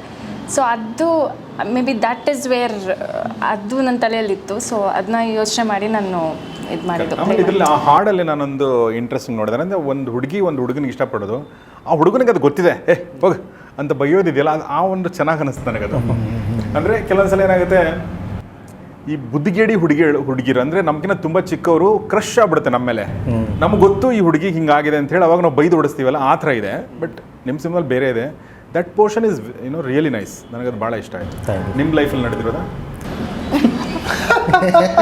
ಅವರು ದೇಜಾವಿನಲ್ಲಿ ಆಲ್ಮೋಸ್ಟ್. ಓಕೆ, ಯಾವ ವಯಸ್ಸಲ್ಲಿ ನಡೆದಿದ್ದು? ಡಿಗ್ರಿನಲ್ಲಿ ಸರ್. ಓಕೆ, ಅಂದರೆ ಇಲ್ಲಿ High school? ನನಗೆ ಇಲ್ಲಿ ಇವ್ರಿಗೆ ಅವರು ಜೂನಿಯರು, ನಮಗೆ ಸೀನಿಯರ್. ಸೀನಿಯರ್ ನಿಮ್ಮನ್ನು ಇಷ್ಟಪಡ್ತಿದ್ದೀರಾ? ಓಕೆ ಓಕೆ, ಅವ್ರನ್ನೇ ಮದುವೆ ಆಗಿದೆ. ಅವ್ರನ್ನೇ ಮದುವೆ ಆಗಿದೆ. ಡೇಜಾವು ಅಲ್ಲ, ಇದು ರಿಯಾಲಿಟಿ. ಸೊ ಹಾಗೆ ಯಾಕೆ ಅನ್ನಿಸ್ತು ನಿಮಗೆ ಹರ್ಷಪ್ರಿಯ ಈ ಥರ ಒಂದು ಪ್ಯಾರಲಲ್ ಲೈಫ್ ಸ್ಟೋರಿ ಮಾಡ್ಬೇಕಂತ ಹೇಳಿ? ಏನು ಅಂದರೆ ಇನ್ಸ್ಪಿರೇಷನ್ ಏನು ಇದಕ್ಕೆ? ಸರ್, ಅನಿವಾರ್ಯತೆಯೇ ಸರ್. ಅಂದರೆ ಫಸ್ಟ್ ಟೈಮ್ ಒಬ್ಬ ನಿರ್ದೇಶಕನಾಗಿ ನಾನು ಬರ್ತಿದ್ದೀನಿ ಅಂತಂದರೆ ನನ್ನ ಸಿನಿಮಾ ಬೇರೆ ಥರ ಇರಬೇಕು ಅನ್ನೋ ಅನಿವಾರ್ಯತೆ ಹುಡುಕಾಟದಲ್ಲಿ ಸಿಕ್ಕಿದ ಕಥೆನೇ ಇದು. ಅಂದರೆ ನಾಳೆ ದಿವಸ ಇನ್ನೊಂದು ಸಿನಿಮಾ ಮಾಡಿದ್ಮೇಲೆ ವಾಪಸ್ ತಿರುಗಿ ನೋಡಿದಾಗ ನನ್ನ ಮೊದಲನೇ ಸಿನಿಮಾ ಬೇರೆ ಥರ ಇತ್ತು ಅನ್ನೋ ಇದರಲ್ಲಿ ಇರಬೇಕು ಅನ್ನೋ ಕಾರಣಕ್ಕೇ ಮಾಡಿದ್ದು ಕತೆ ಇದು. ಅಂದರೆ ಕಳೆದೋಗೋಕ್ಕೆ ಅಂತೂ ಇಷ್ಟು ವರ್ಷ ಕಾಯಲಿಲ್ಲ ನಾನು, ಇಲ್ಲಿರಬೇಕು ನಾನು ಅನ್ನೋ ಕಾರಣಕ್ಕೆ. ಹಾಗಾಗಿನೇ ಈ ಥರ ಚಾಲೆಂಜಿಂಗ್ ಸಬ್ಜೆಕ್ಟ್ನ ಆಯ್ಕೆ ಮಾಡ್ಕೊಂಡಿದ್ದು. ಸೊ ಯಾರೂ ಕೂಡ ಕಳೆದು ಹೋಗೋಕ್ಕೆ ಬರಲ್ಲ ಅಲ್ವಾ? ಎಲ್ಲರೂ ನಾವು ಉಳಿಬೇಕಂತಲೇ ಬರ್ತೀವಿ. ಬಟ್ ಒಳ್ಳೆ ಸಿನಿಮಾಗಳು ಮಾತ್ರ ಮೂಲಕ ಮಾತ್ರ ಉಳಿಯೋಕ್ಕೆ ಸಾಧ್ಯ. So that's very nice. But Kannada film industry, Gopalakrishna sir, ನಿಮಗೆ ಈ ಪ್ರಶ್ನೆ ಕೇಳಬೇಕಂತ ಅಂದ್ಕೊಂಡೆ. ಅಂದರೆ ನಾವು because of so many reasons ಜನ ಥಿಯೇಟ್ರಿಗೆ ಬರ್ತಾ ಇಲ್ಲ, ಆ ಥರದ್ದೊಂದು ಆಗಿದೆ. ಆಮೇಲೆ ಕೆಲವೊಂದು ಸಲ OTT ಬಂದಮೇಲೆ, ಫಾರ್ ಎಕ್ಸಾಂಪಲ್ ಶಾಖಾಹಾರಿನ ಅಲ್ಲಿ ಎಷ್ಟು ಇಷ್ಟಪಟ್ಟರು ಜನ, OTT ಬಂದಮೇಲೆ ಇನ್ನೂ ಜಾಸ್ತಿ ಜನ ಇಷ್ಟಪಟ್ಟರು. ಆ ಥರದ್ದು ಆಗ್ತಾಯಿದೆ. ನಾವು people are not coming to the theatre ಅನ್ನೋ ಥರ ಆಗ್ಬಿಟ್ಟಿದೆ. ಏನು ಹೇಳೋಕ್ಕೆ ಇಷ್ಟಪಡ್ತೀರಿ? ಏನು, ವಾಟ್ ಇಸ್ ದ ರೀಸನ್? ಕಾರಣ ಬರ್ತಾರೆ ಸರ್. ಅಂದರೆ ನಾವು ನಮ್ಮ ಸಿನಿಮಾ ಯಾರಿಗೆ ಟಾರ್ಗೆಟ್ ಮಾಡಬೇಕು ಅನ್ನೋ ಕ್ಲಾರಿಟಿ ನಮಗಿರಬೇಕು. ಅಂದರೆ ಎಲ್ಲ ಕಥೆನೂ 100 ಜನರಿಗೆ ಇಷ್ಟ ಆಗುತ್ತೆ ಅನ್ನೋದು ಸ್ವಲ್ಪ ಇಲ್ಯೂಷನಲ್ಲಿದ್ದೀವಿ ಅಂತ ಅನಿಸುತ್ತೆ. ಈ ಒಂದು ಕಥೆ 100 ಜನರಲ್ಲಿ 30 ಜನರು ನೋಡಿದ್ರು ಅದು ಸಕ್ಸಸ್ಫುಲ್ಲೇ ನನ್ನ ಪ್ರಕಾರ. ಸೊ ಅದನ್ನು ಕರೆಕ್ಟಾಗಿ ಟಾರ್ಗೆಟ್ ಮಾಡಿದ್ರೆ ಬಂದೇ ಬರ್ತಾರೆ ಅಂತ ಅನಿಸುತ್ತೆ ನನಗೆ. ಅಂದರೆ ಈಗ ನೀವು ಫಾರ್ ಎಕ್ಸಾಂಪಲ್ ನೀವು ಶಾಖಾಹಾರಿ, ಬ್ಲಿಂಕು, ಅವರು ತುಂಬ ಎಲ್ಲ ಈಗ ಅದನ್ನು ಕಮರ್ಷಿಯಲ್ ಪಿಕ್ಚರ್ ಥರ ಅಥವಾ ಲಾರ್ಜ್ ಸ್ಕೇಲ್ ಸಿನಿಮಾ ಥರ ಅವರು ಅದನ್ನು ಇದನ್ನೇ ಮಾಡಲಿಲ್ಲ. ಅದನ್ನು ಅವರು ಆ ಥರದ್ದೊಂದು ಫೋರ್ಗ್ರೌಂಡಿಗೆ ತರಲಿಲ್ಲ ಪ್ಲ್ಯಾನ್ನ. ಅವ್ರು ಯಾರಿಗೆ ಟಾರ್ಗೆಟ್ ಮಾಡಬೇಕಿತ್ತು ಅವ್ರಿಗೆ ಕರೆಕ್ಟಾಗಿ ಟಾರ್ಗೆಟ್ ಮಾಡೋದು. ಅದು ಯಾರಿಗೆ ರೀಚ್ ಆಗಬೇಕು ಅದು ರೀಚ್ ಆಯಿತು ಅಂತ ಅನಿಸುತ್ತೆ. ಆ ಥರ ಹಂಗಾಗಿ ಪ್ರತಿ ಕತೆಗೂ ಅದರದ್ದೇ ಆದ ಚಾಲೆಂಜಸ್ ಇರುತ್ತೆ, ಅದರದ್ದೇ ಆದ ಇದು ಇರುತ್ತೆ. ಅದು ಮಾಡಿದ್ರೆ ಖಂಡಿತ ಬರ್ತಾರೆ. ಆಮೇಲೆ ಕತೆ ಚೆನ್ನಾಗಿದ್ದರೆ ಬಂದೇ ಬರ್ತಾರೆ. ಕತೆ ಚೆನ್ನಾಗಿರಬೇಕು, ಅದನ್ನು ನೀವು ಚೆನ್ನಾಗಿ ಮಾಡಿರಬೇಕು. ನೀವೇನು ಮಾಡಿದ್ದೀರಾ ಗೋಪಾಲಕೃಷ್ಣ ಇದರಲ್ಲಿ? ರಾಜಾರಾಮ್ ಅನ್ನೋ ಒಂದು ಪಾತ್ರ ಮಾಡಿದ್ದೀನಿ ಸರ್ ನಾನು. ಅದು ಒಂಥರ ಬೇರೆ ಥರದ ಪಾತ್ರ, ಇಂಟ್ರೆಸ್ಟಿಂಗ್ ಪಾತ್ರ. ಈ ಸರ್ ಏನು ಪ್ಯಾರಲಲ್ ಲೈಫ್ ಅಂತ ಹೇಳ್ತಿದ್ದಾರೆ. ಒಬ್ಬ ವ್ಯಕ್ತಿ ಜೀವನದಲ್ಲಿ ನಡೆದಿರೋ ಘಟನೆ ಇನ್ನೊಬ್ಬ ವ್ಯಕ್ತಿ ಜೀವನದಲ್ಲೂ ನಡೆಯುತ್ತೆ ಅಂತ. ಆ ಇನ್ನೊಬ್ಬ ವ್ಯಕ್ತಿ ನಾನು, ಒಬ್ಬ ವ್ಯಕ್ತಿ ಇವರು, ಆ ಥರದ ಒಂದು ಜರ್ನಿ. ಬಟ್ ಅವರೇನೇ ಪ್ಯಾರಲಲ್ ಲೈಫ್ ಅಂತ ಹೇಳಿದ್ರು ನಾನು ಬೆಳಗ್ಗೆಯಿಂದ ಎಲ್ಲ ಇಂಟರ್ವ್ಯೂಗಳಲ್ಲೂ ಇದನ್ನೇ ಹೇಳ್ತಾ ಇದ್ದೀನಿ. ಇದೊಂದು ಭಾಳ ಪ್ರೇಮ ಕಥೆ. ಹಂಗಾರೆ ನಿಮಗೂ ಪ್ರೇಮ ಕಥೆ ಇದೆ ಈ ಇತ್ತು ಸಿನಿಮಾದಲ್ಲಿ? ಅದನ್ನು ತೋರಿಸಲ್ಲ ಇವರು. ತೋರ್ಸಲ್ಲ, ಹಾ. ಹೀರೋ ಇಲ್ದೇನೆ ಪ್ರೇಮ ಕಥೆ ಹೌದು ಇದೆ. ಹೌದು, ಇವ್ರಿಗೆ ನನ್ನ ಮೇಲೆ ಏನೋ ಸಿಟ್ಟು ಬರೀ ಫೋಟೋದಲ್ಲಿ ರೊಮ್ಯಾನ್ಸ್ ಮಾಡಲ್ಲ ಸರ್ ಅದು. ರೊಮ್ಯಾನ್ಸ್ ಮಾಡಲ್ಲ ಅಂತ ನೀವು ಯಾಕೆ ತಪ್ಪು ಗ್ರಹಿಕಿಲ್ಲ? ಮಾತೇ ಆಡಕ್ಕೆ ಹಿಂಜರ್ಕೋತಾರೆ ಅವರು, ಬೇಡ ಅಂತ ಕವಚ ಹಾಕೊಂಡು ಕೂತ್ಕೋತಾರೆ. ರೊಮ್ಯಾನ್ಸ್ ಎಲ್ಲಿ ಮಾಡಿಸ್ತೀನಿ ನಾನು? ರೊಮ್ಯಾನ್ಸಿಗೆ ಮಾತು ಅವಶ್ಯಕತೆ ಇಲ್ಲ. ನಾನು ತಪ್ಪಾದ ಜಾಗದಲ್ಲಿ ತಪ್ಪಾದ ವಿಷಯ ಮಾತಾಡ್ಬಿಟ್ಟೆ, ಸಾರಿ ಕ್ಷಮಿಸಿ ಸರ್. ಬಟ್ ಅದೇ ಇದು ಮೂಲದಲ್ಲಿ ರೊಮ್ಯಾಂಟಿಕ್ ಒಂದು ಲವ್ ಸ್ಟೋರಿ. Love story. ಅಂದರೆ ಈಗ ಈ ಪಾತ್ರದ ಗುರಿ ಒಂದೇ ಇರುತ್ತೆ, ಆದರೆ ಅವರವರ ವೇ ಇರುತ್ತೆ ಅದನ್ನು ರೀಚ್ ಮಾಡೋದಕ್ಕೆ. ಏನು ಗುರಿ ಇರುತ್ತೆ ಆ ಹುಡುಗಿನ ರೀಚ್ ಆಗ್ಬೇಕಂತನ? ಅದು ಹೇಳೋಕ್ಕಾಗಲ್ಲ ಸರ್. ಅದು ಅದನ್ನು ಸಿನಿಮಾ ನೋಡೋಣ ಹೌದು ಸರ್. ಸಿನಿಮಾದಲ್ಲಿ. ಬಟ್ ಇಂಟ್ರೆಸ್ಟಿಂಗ್ ಆಗಿದೆ. ಹೌದು ಸರ್ ಅಲ್ವಾ? ನಿಮ್ಮ ಅಂದರೆ ನೀವು ನಿಮ್ಮ ಆ್ಯಕ್ಟಿಂಗ್ ನೋಡ್ತಾ ಇದ್ದರೆ ನನಗೆ ತುಂಬ ರಿಯಲಿಸ್ಟಿಕ್ ಆಗಿ ನೀವು ಮಾಡ್ತೀರಾ. ನೀವು ಎಲ್ಲೂ ಕೂಡ ನನಗೆ ನೀವು ಆ್ಯಕ್ಟಿಂಗ್ ಮಾಡ್ತೀರ ಅಂತ ಅನಿಸಲ್ಲ ನೀವು ಗೋಪಾಲಕೃಷ್ಣ, ಅಷ್ಟು ನೀವು ಚೆನ್ನಾಗಿ. Thank you sir, thank you so much. Thank you. So ಅಂತಂದರೆ ನಾನು ಈ ಪ್ರಶ್ನೆ ಯಾಕೆ ಹೇಳ್ತಾ ಇದ್ದೇನೆ ಅಂತಂದರೆ, ನೀವು ಹೆಂಗೆ ರೆಡಿ ಆಗ್ತೀರಾ ಒಬ್ಬ ನಟನಿಗೆ ಹೆಲ್ಪ್ ಆಗೋ ಥರ? ಅಂದರೆ ಈಗ ಹರ್ಷ ಪ್ರಿಯರು ಹೇಳ್ತಾರೆ ಈ ಥರ ಇದೆ ಅಂಥೇಳಿ, ನೀವು ಯಾವ ಥರ, how do you prepare? Sir ಅಂದರೆ ನನಗೆ ಅಂದರೆ ನನ್ನ ಪ್ರಾಸೆಸ್ ಅಂದರೆ ಈ ಪಾತ್ರಕ್ಕೆ ರೆಡಿ ಆಗಬೇಕು, ಆ ಪಾತ್ರಕ್ಕೆ ರೆಡಿ ಆಗಬೇಕು ಅನ್ನೋದು ಇರೋದಿಲ್ಲ. ಅಂದರೆ ನೀವು ನನ್ನ ನಂಬಿಕೆ ಯಾವಾಗಲೂ ನೀವು ಸೋಷಿಯಲಿ, ಪೊಲಿಟಿಕಲಿ ಅಥವಾ ಎಕನಾಮಿಕಲಿ ನೀವು ಅವೇರ್ ಆಗಿದ್ದರೆ ಓಕೆ, ನಿಮಗೆ ಅದು ಬಂದೇ ಬರುತ್ತೆ ಅಂತ. ಈ ರಾಜಾರಾಮ್ ಅನ್ನೋ ಪಾತ್ರನ ನಾನು 20 ವರ್ಷದಿಂದ ನಮ್ಮೂರಲ್ಲಿ ಒಬ್ಬನ ನೋಡಿರ್ಬೋದು. ಅದನ್ನು ಅವನ ಜೊತೆಗೆ ನಾನು ವ್ಯವಹರಿಸಿದ್ರೆ ಅದು ನನಗೆ ನೆನಪಿರುತ್ತೆ. ಈಗ ನಾನು ವಾಚ್ಮನ್ ಪಾತ್ರ ಮಾಡಬೇಕು ಅಂದರೆ ನಾನು ವಾಚ್ಮನ್ ಅಬ್ಸರ್ವ್ ಮಾಡೋದು ಅದು I don't think that is a proper ಇದು. ಈಗ ನಾನು ವಾಚ್ಮನ್ ಜೊತೆಗೆ ದಿವಸ ಒಂದು ಸಂವಹನ ಇರುತ್ತೆ. ನಾನು ಮನೆಗೆ ಹೋದಾಗ ಆ ವಾಚ್ಮನ್ ಜೊತೆಗೆ ಮಾತಾಡ್ತೀನಿ. ಅದು ನನ್ನಲ್ಲಿ ಗೊತ್ತಿಲ್ದಂಗೆ ಅದು ಅದು ಅದು ಅದು ಏನಂತಾರೆ ಅದು ಒಳಗಡೆ ಹೋಗ್ಬಿಟ್ಟಿರುತ್ತೆ. ಹಾಗಾಗಿ ನೀವು ಅವೇರ್ ಆಗಿದ್ದರೆ ಅದು ತುಂಬ ಒಳ್ಳೆಯದು ಅಂತ ಅನಿಸುತ್ತೆ. ನಂಗೆ ವಾಚ್ಮನ್ ನೋಡಿದಾಗ ಮುಂಚೆ ಒಂದು ಪ್ರಶ್ನೆ ಬರ್ತಿತ್ತು, ಈಗ ಬರಲ್ಲ, ಪಾಪ ಇವ್ರಿಗೆ ಬೋರ್ ಆಗಲ್ವಾ ಅಂತ ಹೇಳಿ. ಹೌದು ಸರ್, ಅಲ್ವಾ? ತುಂಬ ಬೋರ್ ಆಯ್ತು ಸರ್ ಪಾಪ. ಅಷ್ಟವ್ರು ಹಿಂಗೆ ಕೂತ್ಕೊಂಡಿರ್ತಾರೆ. ಹೌದು ಮೊಬೈಲ್ ರಾತ್ರಿ 2:30 ಬಂದ್ರೂ ಬಾಗಿಲು ತೆಗಿಬೇಕು, ಗೇಟ್ ತೆಗಿಬೇಕು. ಅದು ಮತ್ತು ಎಷ್ಟು ಈ ಅಪಾರ್ಟ್ಮೆಂಟ್ಗಳಲ್ಲೆಲ್ಲ ಅಂತೂ ಹೆಂಗಿರ್ತಾರೆ ಅಂದರೆ, ನಾನು ಯೂಶ್ವಲಿ ರಾತ್ರಿ 2 ಗಂಟೆ ಶೂಟಿಂಗ್ ಮುಗಿಸ್ಕೊಂಡು ಹೋದರೆ ನಾನು ಹಾರ್ನ್ ಮಾಡೋಕ್ಕೆ ಹೋಗಲ್ಲ, ನಾನೇ ಗೇಟ್ ತಗೊಂಡು ಅವ್ನು ಮಲಗಲಿ, ಅಷ್ಟಾದರೂ ಮಲಗಲಿ ಅಂತ. ಬಟ್ ಅವ್ರು ಎಚ್ಚರ ಇರ್ತಾರೆ ಸರ್. ಎಚ್ಚರ ಇರ್ತಾರೆ. ಅಕಸ್ಮಾತ್ ಅದು ಲೈಟ್ ನೋಡಿದ ತಕ್ಷಣ ಮನುಷ್ಯ ಅಲ್ಲ ಸರ್, ಅಂದರೆ ಆದರೂ ನಿದ್ದೆ ಬಂದಿರುತ್ತೆ ಅವರಿಗೆ. ಅಕಸ್ಮಾತ್ ಅವನಿಗೆ ಎಚ್ಚರ ಆಗದೇ ತೆಗಿಲಿಲ್ಲ ಅಂದರೆ, ನಮ್ಮ ದುರ್ಗಣ್ಣ ಅಂತ ಒಬ್ಬನಿದ್ದಾನೆ, ಅವ್ನು ತೆಗಿಲಿಲ್ಲ ಅಂದರೆ ನಾನೇ ಬಾಗಿಲು ತಗೊಂಡು ಹೋಗ್ತೀನಿ. ಬಟ್ ಕೆಲವೊಬ್ರು ಇಮಿಡಿಯೇಟ್ ರಾತ್ರಿ ವಾಟ್ಸಪ್ಪಲ್ಲಿ ಆಲ್ರೆಡಿ ಮೆಸೇಜ್ ಇರುತ್ತೆ, ಬಾಗಿಲು ತೆಗಿಲಿಲ್ಲ. ಅದು ಪ್ರತಿದಿನ ಎಚ್ಚರ ಇರ್ತಾನೆ. ಯಾವತ್ತೋ ಒಂದಿನ ಮಲಗಿದ ದಿನನೇ ಅದು ಗ್ರಾಚಾರ ಕಟ್ಟಿರ್ತಾರೆ. ಮೋಸ್ಟ್ ಟಫೆಸ್ಟ್ ಜಾಬ್ ಅನ್ಸುತ್ತೆ ಅದು, ಬಿಕಾಸ್ ಏನು ಕೆಲಸ ಇಲ್ಲ ಅಲ್ಲ, ಕೂತ್ಕೊಂಡು ಅದೇ ಹೇಳ್ತಿರೋದು, ಆಗಲ್ಲ. ಕಳ್ಳರಂತೂ ಬರಲ್ಲ ಡೈಲಿ. ಸೊ ಹಿಂಗಾಗಿ ಇಟ್ಸ್ ವೆರಿ ಡಿಫಿಕಲ್ಟ್. ಸೊ ನನಗದು ಬಿಗ್ ಬಾಸ್ ಎಲ್ಲ ಅನುಭವ ಆಯಿತು. ನಾವು ಖಾಲಿ ಕೂತ್ಕೋಬೇಕಲ್ಲ ಸರ್, ಬಿಗ್ ಬಾಸ್ ಏನೋ ಟಾಸ್ಕ್ ಕೊಡೋ ತನಕ ಸುಮ್ಮನೆ ಕೂತ್ಕೋಬೇಕು. ಎಷ್ಟೊಂದು ಮಾತಾಡ್ತೀರಾ ನೀವು, ಮಾತಾಡಿ ಮಾತಾಡಿ ಮಾತಾಡಿ ಬೋರ್ ಆಗೋದು. ಒಂದೊಂದ್ಸಲ ನಿದ್ದೆ ಬರೋದು, ನಿದ್ದೆನೂ ಮಾಡೋಂಗಿಲ್ಲ, ಭಾಳ ಕಷ್ಟ ಇತ್ತು. ಸೊ ಯಾ ಭಗತ್, ನಿಮ್ಮ ಲೈಫಿನ ಅಂದರೆ ಇಂಡಸ್ಟ್ರಿಗೆ ಬರಬೇಕು ಅಂದಾಗ ನಿಮಗೇನಾದರೂ ಇನ್ಸ್ಪಿರೇಷನ್ ಈ ನಟನ ನೋಡಿ, ನಿರ್ದೇಶಕನ ನೋಡಿ, ಅಥವಾ ಯಾರನ್ನ ನೋಡಿ, ಅಥವಾ ನಿಮ್ಮ ಮನೇಲಿ ಯಾರನ್ನಾದ್ರೂ ನೋಡಿ ಅನಿಸಿದ್ದ ನಿಮಗೆ? How you entered? ನಮ್ಮ ತಂದೆನ ನೋಡಿ ಸರ್. ಓಕೆ. ನಮ್ಮ ತಂದೆ ತುಂಬ ಹ್ಯಾಂಡ್ಸಮ್ ಆಗಿದ್ರು. ಅಂದರೆ ನಾವು ಅವ್ರನ್ನ ಅಡ್ಮೈರ್ ಮಾಡ್ತೀವಿ. ನಾವು ನೋಡಿದ್ದೀವಿ, ತುಂಬ ಹ್ಯಾಂಡ್ಸಮ್ ಆಗಿದ್ದಾರೆ ಅವ್ರ ತಂದೆ, ತುಂಬ ಹ್ಯಾಂಡ್ಸಮ್ ಆಗಿದ್ರು. ಅಂದರೆ ನಾನು ತುಂಬ ಸಲ ಕೇಳಿದೆ ಚಿಕ್ಕ ವಯಸ್ಸಲ್ಲಿ, ನೀವೇನಕ್ಕೆ ಆ್ಯಕ್ಟಿಂಗ್ಗೆ ಟ್ರೈ ಮಾಡಿಲ್ಲ ಅಂತ. ಸೊ ಅವರು ಆನ್ಸರ್ ಕೊಡ್ತಾಯಿದ್ರು, ನಾಟಕ ಮಾಡ್ತಿದ್ದೆ, ಎಲ್ಲರೂ ಎಂಜಾಯ್ ಮಾಡ್ತಾಯಿದ್ರು. ಅವ್ರು ಹೇಳ್ತಿರೋ ರೀತಿ ಇದೆಯಲ್ಲ, ಅದು ನಂಗೆ ತುಂಬ ಇಷ್ಟ ಆಗ್ತಾಯಿತ್ತು. ಆಮೇಲೆ ತುಂಬ ಸಿನಿಮಾಗಳು ನೋಡಿ ನೋಡಿ ನೋಡಿ ಸಿನಿಮಾ ಹುಚ್ಚು ಜಾಸ್ತಿ ಆಗ್ತಾಯಿದೆ ಅನ್ನೋದು ನನಗೆ ಫೀಲ್ ಆಗ್ತಾನೆ ಇತ್ತು. ಅಂದರೆ ಹೊಡ್ಸ್ಕೊಳ್ಳೋದು ಅದಕ್ಕೆ ಅಂತ ಟಿ ವಿ ನೋಡೋದಕ್ಕೆ ಎಷ್ಟೋ ಸಲ ಹೊಡೆದಿದ್ದಾರೆ ನಮ್ಮಪ್ಪ. ಟಿ ವಿ ನೋಡ್ತಾ ಇರೋದು. ಆಮೇಲೆ ಬೇಕು ಅಂತಲೇ ಕೇಬಲ್ ಹಾಕಿಸ್ತಾ ಇರಲಿಲ್ಲ, ಒಂದು ಯಾವುದೋ CD ಇರ್ತಿತ್ತು, ಅವರೇ ಸಿನಿಮಾ ತಂದು ಕೊಡೋರು, ಬೇರೆ ಬೇರೆ ಲ್ಯಾಂಗ್ವೇಜ್ ಸಿನಿಮಾಗಳನ್ನ ಅವರೇ ತೋರಿಸೋರು. ಅವರಿಗೆ ಈ ಕಮಲ್ ಹಾಸನ್ ತುಂಬ ಇಷ್ಟ. ಸೊ ಚಿಕ್ಕ ವಯಸ್ಸಲ್ಲಿ ತುಂಬ ಸಿನಿಮಾಗಳು ಆ ಥರ, ಅಂದರೆ ಅವರು ಲೆಜೆಂಡ್ರಿ ಅಲ್ವಾ, ಅವರು ಎಲ್ಲ ವರ್ಸಟೈಲ್ ಆ್ಯಕ್ಟ್ರ್, ಅವರು ಡಿಫ್ರೆಂಟ್ ಕೈಂಡ್ ಆಫ್ ಸಿನಿಮಾ ನೋಡಿದ್ದೀವಿ ನಾನು ಚಿಕ್ಕ ವಯಸ್ಸಲ್ಲಿ. ಸೊ ಹಾಗಾಗಿ ಸಿನಿಮಾ ಮೇಲೆ ತುಂಬ ಜಾಸ್ತಿ ಒಲವು ಬಂದಿದ್ದು ಅಪ್ಪನಿಂದಲೇ. ಈಗ ದೇರ್ ಹ್ಯಾಪಿ? Very much. ಅಂದರೆ ಕೋಪ ಇರುತ್ತೆ, ಅಂದರೆ ಇಷ್ಟು ಟೈಮ್ ತಗೊಂಡ ಅಂದರೆ we came from a middle class family, ಜವಾಬ್ದಾರಿ ಇರುತ್ತೆ. ಅದನ್ನೆಲ್ಲ ಬಿಟ್ಟು ಸ್ವಲ್ಪ ಸೆಲ್ಫಿಶ್ ಆಗಿದ್ದಕ್ಕೆ ನಾನು ಇಲ್ಲಿ ಇರೋದು ಅಂತ ನನಗೆ ಅನ್ಸುತ್ತೆ. ಸೆಲ್ಫಿಶ್ ಆಗಿದ್ದಕ್ಕೆ ಅಫ್ಕೋರ್ಸ್ ಅದು ನಮ್ಮ ಜವಾಬ್ದಾರಿ ಏನೋ ಬೇರೆ ಇರುತ್ತೆ, ಇದಕ್ಕೆ ಅಂತ ಒಂದು ಸ್ಟ್ರಗಲ್ ಇರುತ್ತೆ. ಇಷ್ಟು ವರ್ಷ ವೆಯ್ಟ್ ಮಾಡೋದು ಅನ್ನೋದು it's not a easy job. So ಹಾಗಾಗಿ ನಾನು ಯಾವಾಗಲೂ ಅವ್ರಿಗೆ ಥ್ಯಾಂಕ್ಸ್ ಹೇಳ್ತಾನೆ ಇರ್ತೀನಿ. ಸಿನಿಮಾಗೆ ಬರೋಕ್ಕೆ ಬಿಟ್ಟಿದ್ದೆ ದೊಡ್ಡ ವಿಷಯ ನನಗೆ. ಸೊ ಇನ್ಮೇಲೆ ನನ್ನ ಜವಾಬ್ದಾರಿ ಅದನ್ನು ನೀಟಾಗಿ ಎತ್ಕೊಂಡು ಹೋಗ್ಬೇಕಷ್ಟೆ. ಕರೆಕ್ಟ್. ಈ ಮಿಡ್ ಕ್ಲಾಸ್ ಹುಡುಗರಿಗೆ ಇಷ್ಟೇ ಸಾಕು, ಬಿಟ್ಟರೆ ನನಗೆ ಸಾಕು, ನನ್ನ ಪಾಡಿಗೆ ನಾನು ಏನೋ ಮಾಡ್ತೀನಿ. ಓಕೆ, ನೀವೇನು ಸಪೋರ್ಟ್ ಬೇಕಾಗಿಲ್ಲ, ನೀವೇನು ಕೊಡಬೇಕಾಗಿಲ್ಲ, ನನ್ನ ಪಾಡಿಗೆ ನಾವು ಹೋಗ್ತೀನಿ, ಮನೆ ಬಿಟ್ಬಿಡಿ ನನ್ನ, ಅಲ್ವಾ? ಸೊ ಹಾಗೆ ನಿಮ್ಮ ತಂದೆ ಒಂಥರ ನಿಮಗೆ ಕಾರಣ. ಹೌದು ಸರ್. ಸೊ ನೀವು ಹೇಳಿ ಶ್ವೇತಾ, ನಿಮಗೇನು ಇನ್ಸ್ಪಿರೇಷನ್ ಸಿನಿಮಾ ಇಂಡಸ್ಟ್ರಿಗೆ ಬರಬೇಕು ಅಂತ? ನಾನು ಅಂದ್ಕೊಂಡಿಲ್ಲ ನಾನು ಸಿನಿಮಾಗೆ ಬರ್ತೀನಿ ಅಂತ. ನಾನು ಓದೋದ್ರಲ್ಲಿ ತುಂಬ ಚೆನ್ನಾಗಿ ಓದ್ತಿದ್ದೆ. ಸೊ ನಾನು IT ಜಾಬ್ ಮಾಡ್ತಿದ್ದೆ, ಇಂಜಿನಿಯರಿಂಗ್ ಮಾಡಿದ್ದು. ಚೆನ್ನಾಗಿ ಕೆಲಸ ಸಿಕ್ತು ಎಲ್ಲ. ಅಮ್ಮ ಬೈತಾರೆ ಈಗ. ಇಲ್ಲ, ಅವ್ರು ಹೇಳಿದಾಗ ನನಗೆ ಸಾರಿ, ಏನೂ ಮಾಡೋಕ್ಕಾಗದೇ ಇರೋರು ಮಾತ್ರ ಸಿನಿಮಾಗೆ ಹೋಗ್ಬೇಕು ಅನ್ನೋದಿದೆಯಲ್ಲ. ಅಂದರೆ ನಮ್ಮೂರಲ್ಲಿ ನಾವು ಏನಾದ್ರು ಹೋದರೆ ಇವನು ಚಲೋತ್ನಾಗ ಓದೋದಿಲ್ಲ, ಇವಾಗ ಕರ್ಕೊಂಡೋದಲ್ಲಿ ಸಿನಿಮಾ. ಇಲ್ಲ, ಸಿನಿಮಾ ಅಂದರೆ ಆ ಥರ ಇದೆ. ಬಿಕಾಸ್ ನಮ್ಮ ಫ್ಯಾಮಿಲಿಯಲ್ಲಿ ಯಾರೂ ಸಿನಿಮಾ ಬ್ಯಾಕ್ಗ್ರೌಂಡಲ್ಲಿ ಇರಲಿಲ್ಲ. ಅಮ್ಮ ನಾಟಕಗಳೆಲ್ಲ ಮಾಡ್ತಿದ್ರು.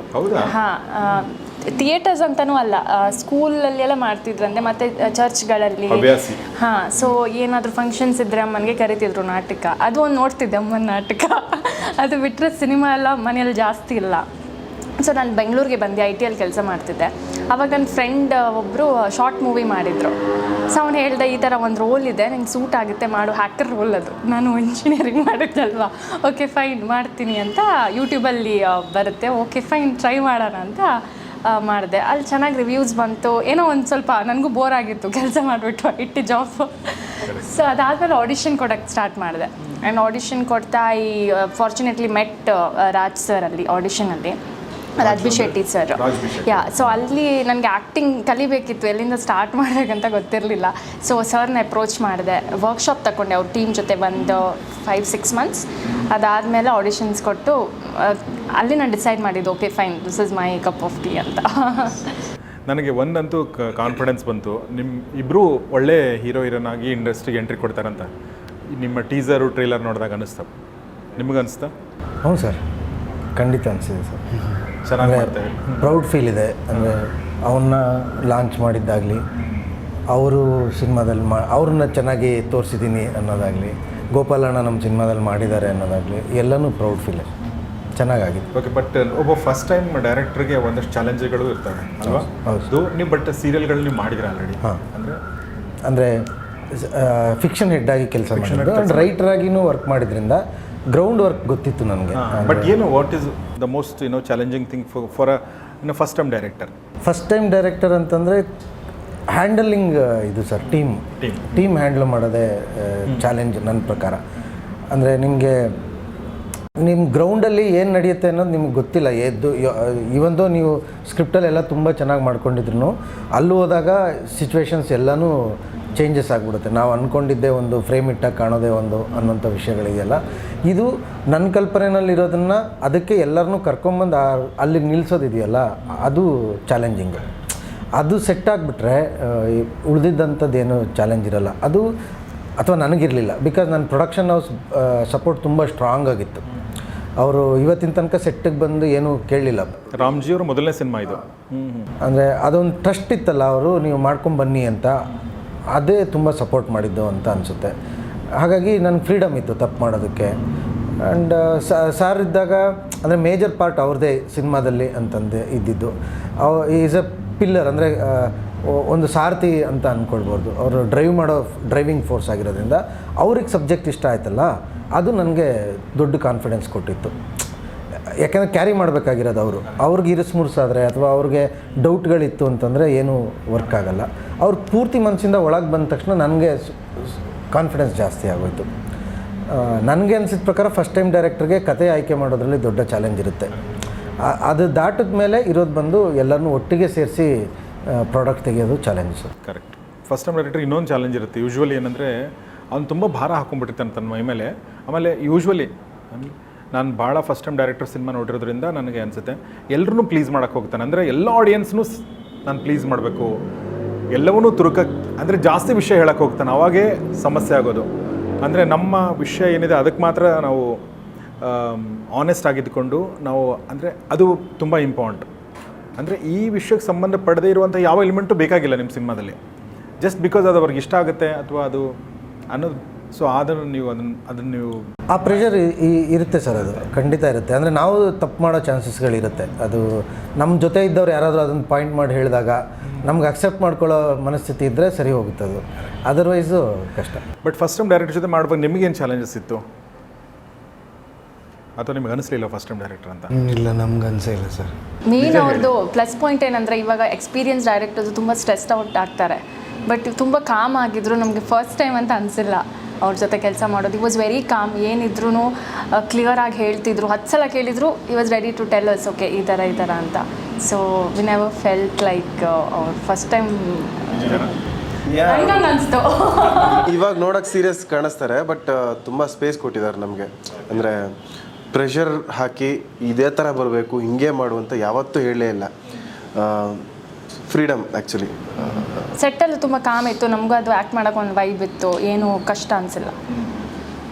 ನೀವೇನು ಹೇಳ್ತಾ ಇದ್ರಿ? ನಾನು ಎಲ್ಲರ ಜೊತೆಗೂ ಫಸ್ಟ್ ಟೈಮ್ ಅವ್ರ ಜೊತೆಗೆ ಕೆಲಸ ಮಾಡಿರೋದು ಸರ್. ತುಂಬ ಜನರ ಜೊತೆಗೆ ಮಾಡಿ. ಹೌದಲ್ವಾ? ಎಲ್ಲರ ಜೊತೆಗೂ ಅಂದರೆ ಒಂದೇನು ಅಂದರೆ ಅವ್ರನ್ನ ಇಂಪ್ರೆಸ್ ಮಾಡಬೇಕಾದ ಅವಶ್ಯಕತೆ ಇರೋದಿಲ್ಲ.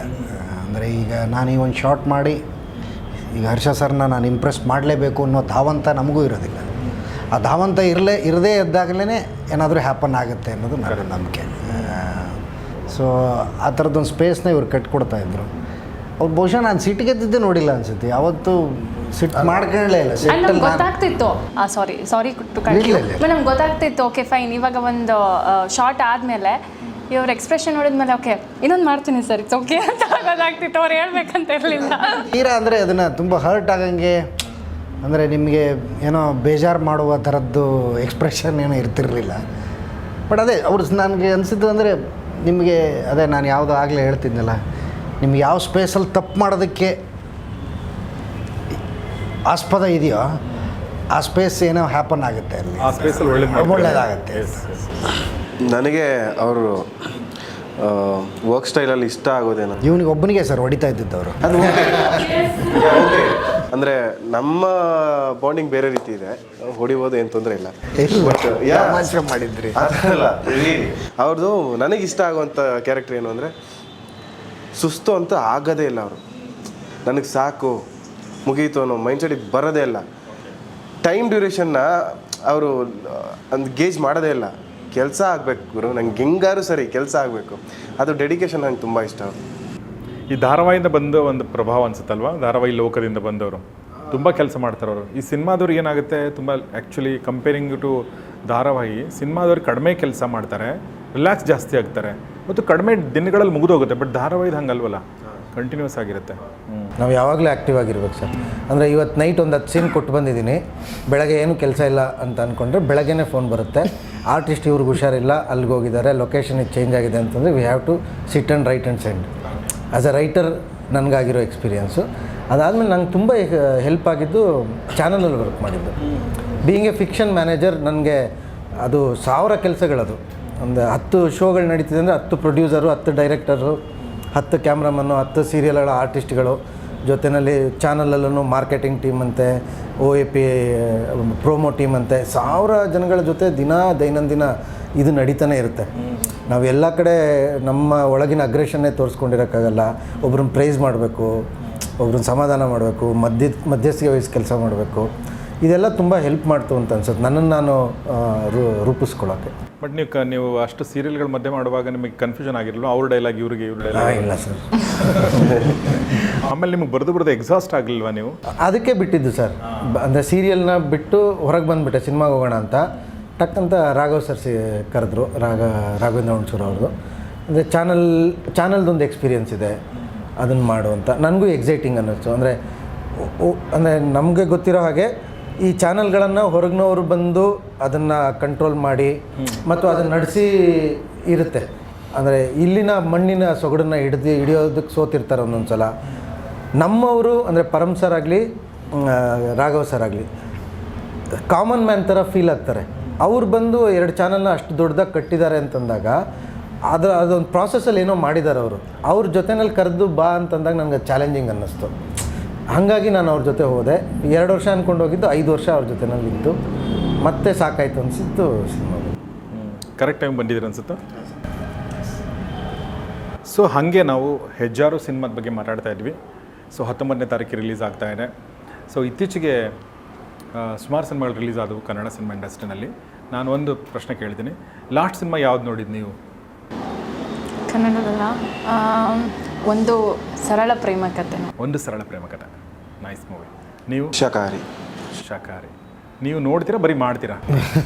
ನಾನು ನೋಡೋದು ಕಡಿಮೆ ಸರ್, ಬಟ್ ಶಿವಮ್ಮ ನೋಡಿದೆ ಸರ್, ನಂಗೆ ಭಾಳ ಇಷ್ಟ ಆಯಿತು. ಶಿವಮ್ಮ ಎರೆಹಂಚಿನಾಳ್ ನಾನು ತುಂಬ ಇಷ್ಟ ಆಯಿತು, ತುಂಬ ಇಷ್ಟ ಆಯಿತು ನನಗೆ. ನೈಸ್. ನೀವು ಬೇಸಿಕಲಿ ಯಾವ ಕಡೆಯವರು ಗೋಪಾಲ್? ನಂದು ಬಾಗಲಕೋಟೆ. ಬಾಗಲಕೋಟೆ, ಅದೇ ನಾನು ನೆನಪು ಅನ್ನಿಸ್ತು ನನಗೆ. ಬಾಗಲಕೋಟೆ ಹತ್ರ ಹುನಗುಂದ ಅಂತ ಊರು ಸರ್, ಗೊತ್ತು. ಇಳಕಲ್. ನಮ್ಮ ಇಲ್ಕಲ್ ನವೀನ್ ಶಂಕರ್. ಹೌದು, ನನಗೂ ಪೇಪರಲ್ಲಿ ಓದೇ ಗೊತ್ತಾಗಿತ್ತು ಸರ್ ಅವ್ರು ಇಲ್ಕಲ್ ಅವರು ಅಂತ. ಇನ್ಫ್ಯಾಕ್ಟ್ ಅವ್ರು ಓದಿದ ಸ್ಕೂಲಲ್ಲೇ ನಾನು ಓದಿರೋದು. ಹೌದಾ? ಅಂದರೆ ಅವ್ರು ನನಗೆ ಜೂನಿಯರು. ನಮ್ಮ ರಿಲೇಟಿವ್ ಅಲ್ಲಿ ಇಲ್ಕಲ್ ಹತ್ರ ವಜ್ರಬಂಡಿ ಅಂತ ಒಂದು ಊರಿದೆ, ವಜ್ರಬಂಡಿ ಅಂತ. ನಾವು ಅಲ್ಲಿ ಚಿಕ್ಕವರಿದ್ದ ನಾವು ಬರ್ತಿದ್ವಿ. ಇಲ್ಕಲ್ ಹತ್ರ ಒಂದು ಸಣ್ಣ ಹಳ್ಳಿ. ಇನ್ಫ್ಯಾಕ್ಟ್ ಅಕ್ಕಿ ಅಂತ ಸುಮಾರು ಫ್ಯಾಮಿಲಿ ಇದೆ ಸರ್ ಇಲ್ಕಲ್ಲಲ್ಲಿ. ಹೌದು. ಅಕ್ಕಿ ಅಂತ ತುಂಬ ಜನ ಇದ್ದಾರೆ. ಶಿವರಾಜ್ ಅಕ್ಕಿ ಅಂತ ನನಗೂ ಪರಿಚಯ, ಬಟ್ ನನ್ನ ಫ್ರೆಂಡ್ ಒಬ್ಬನಿದ್ದಾನೆ ವಿಶಾಲ್ ಅಕ್ಕಿ ಅಂತ.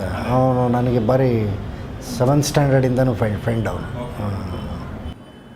ಸೊ ಅದಕ್ಕೆ ಶಿವಮ್ಮ ಎರೆಹಂಚಿನಾಳ್ ನಿಮ್ಗೆ ಜಾಸ್ತಿ ಇಷ್ಟ ಆಗಿರುತ್ತೆ. ನಮ್ಮ ಕತೆ. ಹೌದು, ನಮ್ಮ ಕತೆ ಮತ್ತು ಅದರ ಒಟ್ಟು ಅದೊಂದು ಸಿನಿಮ್ಯಾಟಿಕ್ ಬ್ರಿಲಿಯನ್ಸ್ ಇದೆಯಲ್ಲ, ಜೈಶಂಕರ್ ಅವರ ಥರ ಏನೋ ಮ್ಯಾಜಿಕಲ್ ಆಗಿದೆ ಅನಿಸ್ತು ನನಗೆ. ಅವ್ರ ಕತೆ ಹೇಳಿರುವ ಕ್ರಮ, ಆ ಸಿನಿಮಾ ಒಟ್ಟು ಅವರು ಪ್ರಸ್ತುತಪಡಿಸಿದ ರೀತಿ ಎಲ್ಲ ಮಜವಾಗಿದೆ ಅನಿಸ್ತು.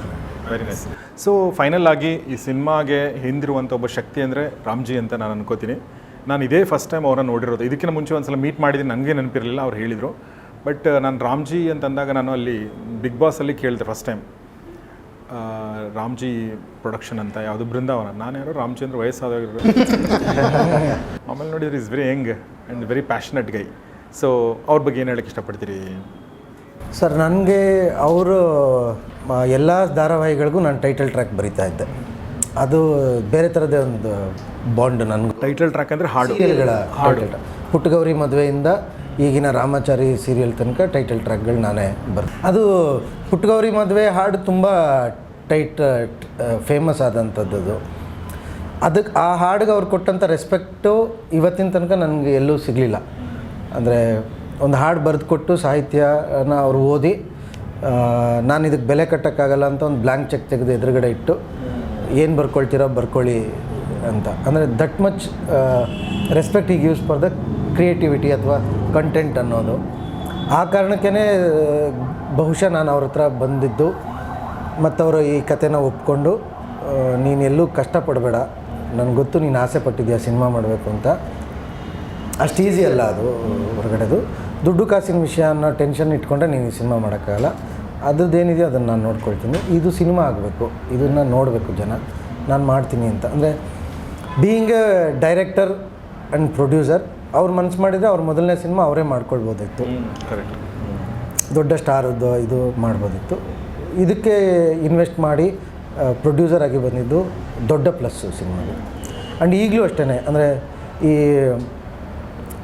ತುಂಬ ಜನ ಸಿನಿಮಾ ಮಾಡಿ ಅದನ್ನು ತಲುಪಿಸೋದ್ರಲ್ಲಿ ಸೋಲ್ತಾರೆ, ಅಥವಾ ಆ ಟೈಮಿಗೆ ಒಂದು ಎಕ್ಸಾಸ್ಟ್ ಮೋಡಿಗೆ ಬಂದಿರುತ್ತೆ. ಕರೆಕ್ಟ್. ಈ ಕ್ಷಣದವರೆಗೂ ಅವರು ಸಿನಿಮಾ ಜೊತೆ ತುಂಬ ಸ್ಟ್ರಾಂಗಾಗಿ ನಿಂತಿದ್ದಾರೆ. 5-6 ಗಂಟೆ ಇದ್ರ ಬಗ್ಗೆ ಕೂತ್ಕೊಂಡು ಮಾತಾಡೋಷ್ಟು ಒಳಗಿದ್ದಾರೆ ಸಿನಿಮಾದಲ್ಲಿ. ಎಲ್ಲರನ್ನೂ ಮೀಟ್ ಮಾಡ್ತಿದ್ದಾರೆ. ತಮ್ಮ ಜಾಗದಿಂದ ಇಳಿದು ನನಗೋಸ್ಕರ ಈ ಸಿನಿಮಾಗೆ ಚೆನ್ನಾಗಾಗಬೇಕು ಅನ್ನೋ ಕಾರಣಕ್ಕೆ ತಮಗೆ ಇರೋ ಎಲ್ಲ ಇನ್ಫ್ಲೂಯೆನ್ಸ್ಗಳನ್ನು, ಬತ್ತಳಿಕೆನಲ್ಲಿರೋ ಎಲ್ಲ ಅಸ್ತ್ರಗಳನ್ನು ಬಳಸ್ತಾ ಇದ್ದಾರೆ. ಆ ಮಟ್ಟದ ನಂಬಿಕೆ ಈ ಸಿನಿಮಾ ಮೇಲೆ ಅವರಿಗೆ ಬಂದಿದೆ. ಅದು ತುಂಬ ರೇರ್ ಅಂತ ನನಗನ್ಸುತ್ತೆ. ಆಯಿತು, ದುಡ್ಡು ಹಾಕಿದ್ದೀನಿ, ನೋಡ್ಕೊಳ್ಳೋಣ, ನೀನು ಸಿನಿಮಾ ಡೈರೆಕ್ಷನ್ ಕೆಲಸ ಮುಗೀತಲ್ಲ, ಬಿಟ್ಬಿಡು, ನಾವು ಮುಂದಕ್ಕೆ ತೊಗೊಂಡು ಹೋಗ್ತೀವಿ ಅನ್ನೋ ಥರ ಇಲ್ಲದೆ ಎಲ್ಲದನ್ನೂ ಚರ್ಚೆ ಮಾಡಿ ಅವರೇ ನಿರ್ದೇಶಕರು ಅನ್ನೋ ಥರ ಈ ಸಿನಿಮಾನ ತೊಗೊಂಡು ಹೋಗ್ತಿದ್ದಾರೆ. ಅದು ತುಂಬ ದೊಡ್ಡ ಪ್ಲಸ್. Very nice. ಸೊ ನೀವು ಹೇಳ್ದಂಗೆ ಸುಮಾರು ಸ್ಟ್ರಗಲ್ ಪ್ರತಿಯೊಂದು ವ್ಯಕ್ತಿ ಹಿಂದೆ ಇರುತ್ತೆ. ನನ್ನ ಪ್ರಕಾರ ಈಗ ನಿಮ್ಮ ಮೊದಲನೇ ಸಿನಿಮಾ ನಿಮ್ಮದು ಇದು ಸ್ಟ್ರಗಲ್ ಕಂಟಿನ್ಯೂಸ್, ನಿಮ್ಮ ಸ್ಟ್ರಗಲ್ ಕೂಡ ಕಂಟಿನ್ಯೂ, ನಿಮ್ಮ ಸ್ಟ್ರಗಲ್ ಕೂಡ ಕಂಟಿನ್ಯೂಸ್ ಅಲ್ವಾ? ಹೌದು, ಖಂಡಿತ. It all depends on how this movie will do and then. But ನನ್ನ ಪ್ರಕಾರ ಸಕ್ಸಸ್ನ ಎಂಜಾಯ್ ಮಾಡ್ತಿರೋ ಗೋಪಾಲಕೃಷ್ಣ ದೇಶಪಾಂಡೆ. ಇಲ್ಲ ಸರ್, ಸುಮ್ಮನೆ ಹೇಳಬೇಡಿ ನೀವು. ಅಂದರೆ ಸಕ್ಸಸ್ ಅನ್ನೋದು ಅದು ತುಂಬ ಅದು ನೀವು ಯಾವ ಪರ್ಸ್ಪೆಕ್ಟಿವಲ್ಲಿ ಯೋಚನೆ ಮಾಡ್ತೀರಾ ಅನ್ನೋದು ಇಂಪಾರ್ಟೆಂಟ್ ಆಗುತ್ತಲ್ಲ ಸರ್. ನನ್ನ ಪ್ರಕಾರ ಸಕ್ಸಸ್ ಅನ್ನೋದು ಒಂದು ಪಾತ್ರ ಕೊಟ್ಟಾಗ ಅದನ್ನು ನಿರ್ವಹಿಸ್ತೀನಿ. ಅವನು ಫಸ್ಟ್ ಡೇ ಫಸ್ಟ್ ಶಾಟ್ ಇರುತ್ತಲ್ಲ ಪ್ರತಿ ಪಿಕ್ಚರ್ದು ಒಂಥರ ICUನಲ್ಲಿ ಕರ್ಕೊಂಡು ಹೋದಂಗೆ ಆಗುತ್ತೆ ನನಗೆ. ಇಂಟೆನ್ಸಿವ್ ಕೇರ್ ಯೂನಿಟಿಗೆ ನನ್ನ ಹಿಂಗೆ ಎಳ್ಕೊಂಡು ಹೋಗ್ತಾ ಇದ್ದಾರೆ. ಯಾಕೆ ಅಂದರೆ ಅದು ಅಷ್ಟು ಇಂಪಾರ್ಟೆಂಟ್ ಆಗಿರುತ್ತೆ ನಿಮಗೆ. ಫಸ್ಟ್ ಡೇ ಫಸ್ಟ್ ಶಾಟ್ ಅದನ್ನು ಅವ್ರು ಓಕೆ ಅಂದಾಗ ನಿಮಗೊಂದು ಆಗುವ ಸಂತೋಷ ಇದೆಯಲ್ಲ, ಅದು ಸಕ್ಸಸ್ಫುಲ್ ನನಗೆ. ಫಾರ್ಚುನೇಟ್ಲಿ ಅನ್ಫಾರ್ಚುನೇಟ್ಲಿ ಇವರ ಫಸ್ಟ್ ಡೇ ಫಸ್ಟ್ ಶಾಟು ಸಿನಿಮಾದ climax shot. Okay okay. So ಒಂದು ಸಿನಿಮಾ ಒಂದು ಪಾತ್ರ ಕೊಟ್ಟು ಆ ಪಾತ್ರನ ಇವರು ನಿರ್ವಹಿಸಿದ್ದಾರೆ ಅಂತ ಹೇಳ್ತಾರಲ್ಲ, ಅದು ತುಂಬ ಸಕ್ಸಸ್ಫುಲ್ ಅಂತ ಅನ್ಸುತ್ತೆ. ಅದು ಬಿಟ್ಟು ನನಗೇನು ನನ್ನ ಸ್ಟ್ರಗಲ್ಲು ಇದೆ ಸರ್. ಅಲ್ಲ, ಖಂಡಿತ ಸ್ಟ್ರಗಲ್ ಇದ್ದೇ ಇರುತ್ತೆ. ಆಮೇಲೆ ಸಕ್ಸಸ್ ಡಸಂಟ್ ಮೀನ್ ಸ್ಯಾಟಿಸ್ಫ್ಯಾಕ್ಷನ್ ಅಲ್ವಾ? ಸೊ ಪ್ರತಿ ಕ್ಷಣ ಅಂದರೆ ಪ್ರತಿಯೊಬ್ಬ ಕಲಾವಿದನು ಯಾವಾಗಲೂ ಸ್ಯಾಟಿಸ್ಫೈ ಆಗೋಕ್ಕೆ ಸಾಧ್ಯನೇ ಇಲ್ಲ. ಇನ್ನೊಂದೇನೋ ಪ್ರತಿಯೊಬ್ಬ ಮನುಷ್ಯ ಕೂಡ ನನ್ನ ಪ್ರಕಾರ ಏನೋ ಒಂದು ಇದ್ದೇ ಇರುತ್ತೆ. ಆಮೇಲೆ ಆ್ಯಕ್ಚುಲಿ ಸಮಸ್ಯೆಗಳೇ ಡ್ರೈವಿಂಗ್ ಫೋರ್ಸ್ ನಮಗೆ.